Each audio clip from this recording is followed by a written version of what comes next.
If you own e.l.f. Beauty stock, this company had its biggest year ever. Record sales, record growth, and the profit almost gone. Net income for the period was just $26 million, their worst profit year in 3 years. But the reason why might have you surprised. This is e.l.f. Beauty, the #1 mass cosmetics brand in America, loved by Gen Z, sold at every major retailer. And right now, Wall Street is freaking out. My name is Ken Freeman. I'm a Rutgers Business School professor, CFA charter holder, and I have spent over 20 years on Wall Street. I ran money at a hedge fund, I consult for the SEC, and train the analysts at JP Morgan, Morgan Stanley, and BlackRock. The people who decide where your money goes. I went inside e.l.f.'s 10K filing, and what I saw changes everything. I call it the real growth test. e.l.f. just bought a beauty brand from Hailey Bieber for a record amount. And that purchase is hiding what's happening to the original cosmetics business. On August 12th, the next earnings will tell you the truth. Either the original e.l.f. brand still has growth, or the stock has a much bigger problem. So, is e.l.f. Beauty the buy of the year, or are bears finally right? Start where the bears live. Total revenue for the year was $1.6 billion, up 25% in a year. On paper, a monster year. Now, check what they actually kept. Operating income fell to $73.6 million.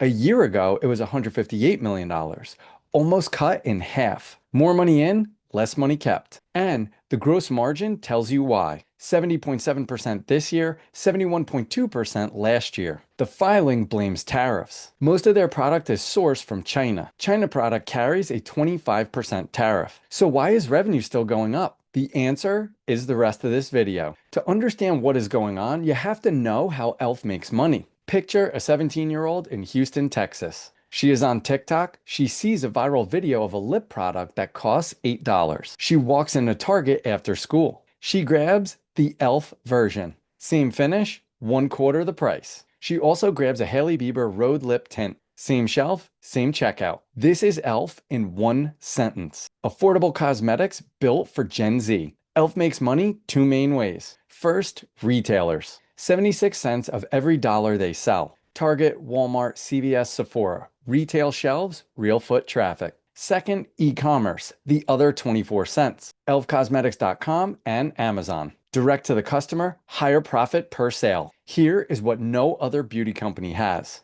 Every year, e.l.f. spots a Gen Z trend on TikTok. They copy the formula at a fraction of the price. And they get it to Target shelves in months. Legacy beauty giants take years to do that. Speed plus marketing dollars, that is the moat. They spent $399.8 million pushing it this year. 24% of every dollar back into ads. So with an engine running like that, what is breaking? If this is the kind of research you want, smash like and subscribe right now. It keeps this Wall Street level analysis completely free for you every week. When something is wrong with the business, the warning signs hide in the numbers. I found 4 of them, and they are serious. Watch how much money this company keeps out of every dollar they bring in. 2 years ago, on $1 billion of sales, they earned $127 million. Last year, on $1.3 billion of sales, they earned $112 million.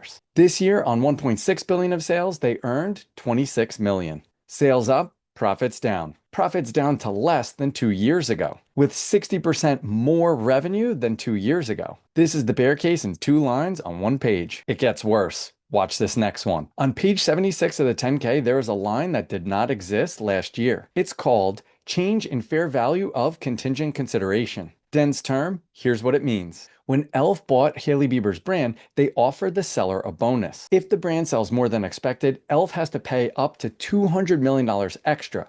That is on top of the $897 million already paid. Here's the part that shocked Wall Street. This year, that earnout cost them $57.6 million on the income statement because the brand is doing too well. You read that right. Their hot new brand is hitting earnings targets, and that success is destroying their profit. And this expense will come back next year. Up to $200 million in total is still owed. To buy Hailey Bieber's brand, e.l.f. did something they've never done. They piled debt onto the balance sheet. Last year, total debt was $256 million.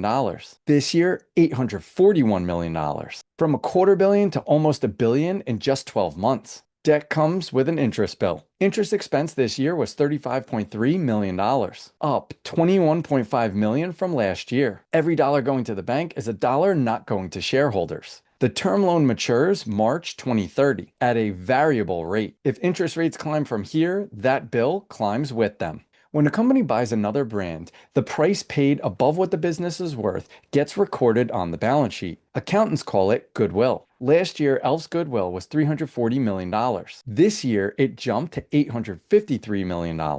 Plus, intangible assets, the Rhode brand name itself. Intangibles went from $207 million to $553 million in 12 months. Total assets on the books are $2.4 billion. Almost 60% of that isn't cash, factories, or inventory. It's the value that e.l.f. assigned to the Rhode brand. If Hailey Bieber's brand misses targets, the accountants will write that value down. If Rhode misses expectations, e.l.f. will have to admit that it overpaid. And that mistake will slam earnings overnight. 4 red flags, that is the entire bear case. Most retail investors stop watching here. You did not. So, with all that pain on the surface, what is the upside for bulls? Here are 4 green flags, and they are promising. Forget the P&L for a second. Cash is what actually pays the bills. And the cash tells a totally different story. Cash generated from running the business was $212.5 million this year. Last year, it was $133.8 million.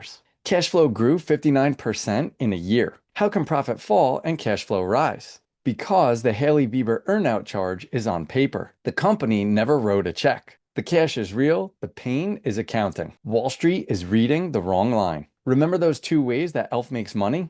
The e-commerce side just had its best year. Direct-to-consumer sales grew by 144.7 million or 63% in a year. 63% is a hyper-growth number, and that is their highest margin channel. No retailer cut, higher profit per sale. While Target and Walmart get slower, their own website is on fire. Mix shifts towards profit even if the top line slows. Look at what they bought to fix the slowdown. Hailey Bieber's Rhode delivered $390 million in net sales this past year. It grew over 80% in a year. It just launched at Sephora in Q3, and management told Wall Street that Rhode will add 9 points to next year's growth. Maybe they overpaid? The earnout hurts. But this brand is a real growing business. If you bought the company for the brand is doing exactly what you bought it for. When debt scares people, check the cash. e.l.f. is sitting on $289.7 million of its own money as a safety net. The credit line has another $243.3 million still untouched. Added up, over $500 million in liquidity. That covers the Hailey Bieber earnout 2.5 times over. This company is not going bankrupt.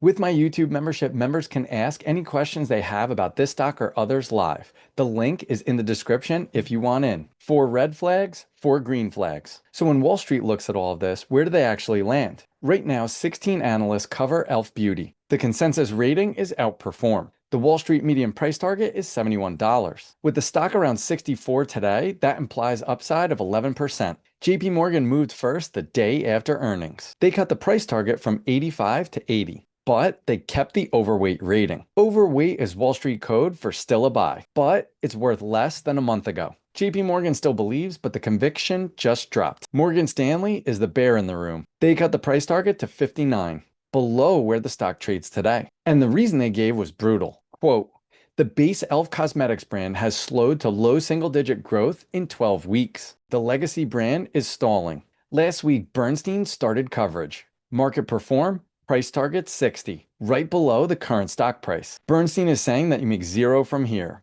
Dead money. Put the 3 firms side by side. JP Morgan says 80, Morgan Stanley says 59, Bernstein says 60. Every single one of them cut or set targets at or below where they used to be. Nobody on the street raised their target. And this is after the company beat earnings. That tells you what they really think. So what does the institutional grade data say? The smart money on Wall Street. Let's cover that next. CapIQ is a $25,000 per year subscription that I'm showing you guys today for free. If you want to invest like the pros, you need to see what the pros see. The analysts that I train at the top banks across Wall Street all use CapIQ. Here is the e.l.f. Beauty valuation dashboard. Wall Street has a low value for e.l.f. of 50 and a high value of 90. The median is $71, which is 11% upside to today. The overall rating is 1.83, which is an outperform rating. For that median to be achievable, 3 things must be true. The original e.l.f. brand has to re-accelerate back to double-digit growth this fiscal year. Hailey Bieber's Rhode has to keep growing fast enough to justify the $897 million paid.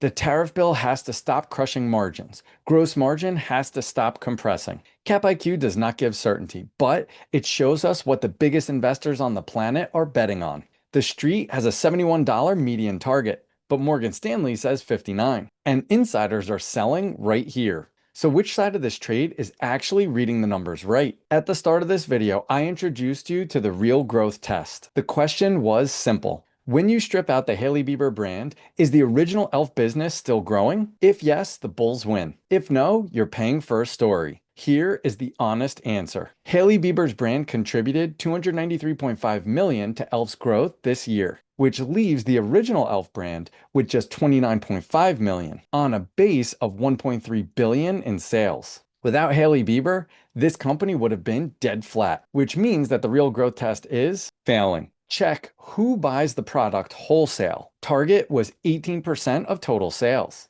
Walmart, 13%. Amazon, 11%. Sephora, 10%. Add those four up.